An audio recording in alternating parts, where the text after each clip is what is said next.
Խաղաղություն բոլորիդ։ Այսօր միասին կուսումնասիրենք աթագավորած 3-4 գլուխները, որտեղ Սամուելը դեռ պատանի էր և ծառայում էր Տիրոջ տանը, Հեղի քահանայի մոտ։ Մի գիշեր Տերը կանչում է նրան։ Սամուելը 3 անգամ կարծում է, թե Հեղին է իրեն կանչում։ Վերջապես Հեղին հասկանում է, որ Տերն է խոսում երեխայի հետ և ասում է նրան. «Եթե նորից կանչի, ասա. խոսի՛ր Տեր, որովհետև քո ծառան լսում է»։ Սամուելը պատասխանում է հավատքով և Տերը հայտնում է նրան իր խոսքը։ Այդ օրվանից Սամուելը դառնում է Աստծո մարգարեն։ Աստվածաշունչն ասում է. «Տերը Սամուելի հետ էր և նրա խոսքերից ոչ մեկը գետին չընկավ»։ Այս գլուխը մեզ հիշեցնում է, որ Աստված խոսում է իր ժողովրդի հետ։ Բայց նոր ուխտում Աստված խոսեց ամենակատարյալ կերպով իր Որդու Հիսուսի միջոցով։ Եբրայեցիների 1:1-2-ում գրված է. «Աստված այս վերջին օրերում մեզ հետ խոսեց իր Որդու միջոցով»։ Սամուելը հավատարմորեն փոխանցում էր Աստծո խոսքը, բայց Հիսուսը պարզապես Աստծո պատգամաբերը չէր, այլ նա ինքը մարմնացած խոսքն էր, ինչպես Հովհաննես ավետարանի 1:14-ում ասում է. «Եվ խոսքը մարմին եղավ և բնակվեց մեր մեջ»։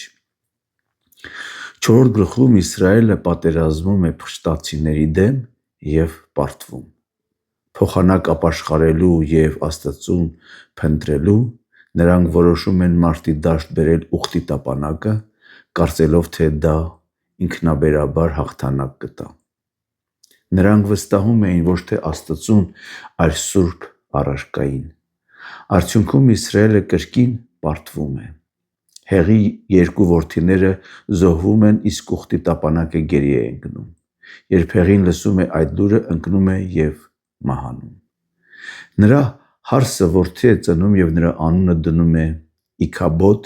ասելով. «Փառքը հեռացավ Իսրայելից»։ Այս գլուխը մեզ սովորեցնում է, որ կրոնական խորհրդանիշները չեն կարող փոխարինել կենդանի հարաբերությանը Աստծո հետ։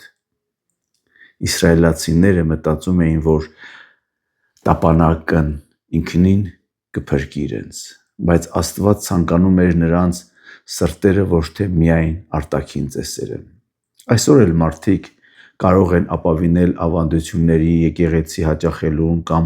արտաքին կրոնական կյանքին, բայց իրական փրկությունը միայն Հիսուս Քրիստոսի մեջ է։ Հիսուսն է Աստծո կենդանի ներկայությունը մարդկանց մեջ։ Կողոսացիների 2:9-ում գրված է. «Որովհետև Հիսուսի մեջ է բնակվում աստվածության ամբողջ լիությունը մարմնապես»։ Ուխտի տապանակը խորհրդանշում էր Աստծո ներկայությունը, բայց Հիսուսը ինքն է Աստծո ներկայությունը, որ եկավ բնակվելու մարդկանց մեջ։ Հիսուսի միջոցով միայն մենք կարող ենք մոտենալ Հորը, ոչ թե ծեսերի, այլ կենդանի հավատի միջոցով։ Սիրելիներ, այս գլուխները մեզ տալիս են 2 կարևոր հարց. լսում ենք արդյոք Աստծո ձայնը, ինչպես Սամուելը։ Եվ արդյոք մեր վստահությունը Հիսուսի վրա է, թե միայն կրոնական սովորությունների։ Աստված այսօր էլ խոսում է իր խոսքի միջոցով։ Նա այսօր էլ կանչում է մեզ։ Թող մեր պատասխանը լինի Սամուելի պատասխանը. «Խոսի՛ր Տեր, որովհետև քո ծառան լսում է»։ Մեր սովորության համաձայն ավարտենք աղոթքով։ Տեր Հիսուս, շնորհակալ ենք, որ դու մարմնացած խոսքն ես և այսօր էլ խոսում ես մեր սրտերի հետ։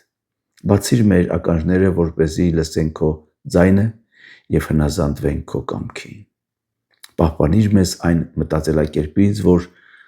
արտաքին կրոնը կարող է փոխարինել քեզ։ Օգնիր մեզ ամեն օր ապրել կենդանի հարաբերության մեջ քեզ հետ և վստահել միայն քեզ։ Ամեն։ Սիրելիներ, եթե օրհնվեցիք այս ուսուցումներից, կիսվեք ձեր ընկերների հետ և մեկնաբանություններում գրեք, թե դուք ինչպես տեսաք Հիսուս Քրիստոսին։ Աստծո կամքով կհանդիպենք հաջորդ գլուխներում։ Աստված օրհնի քեզ եւ քո ընտանիքը։ Ամեն։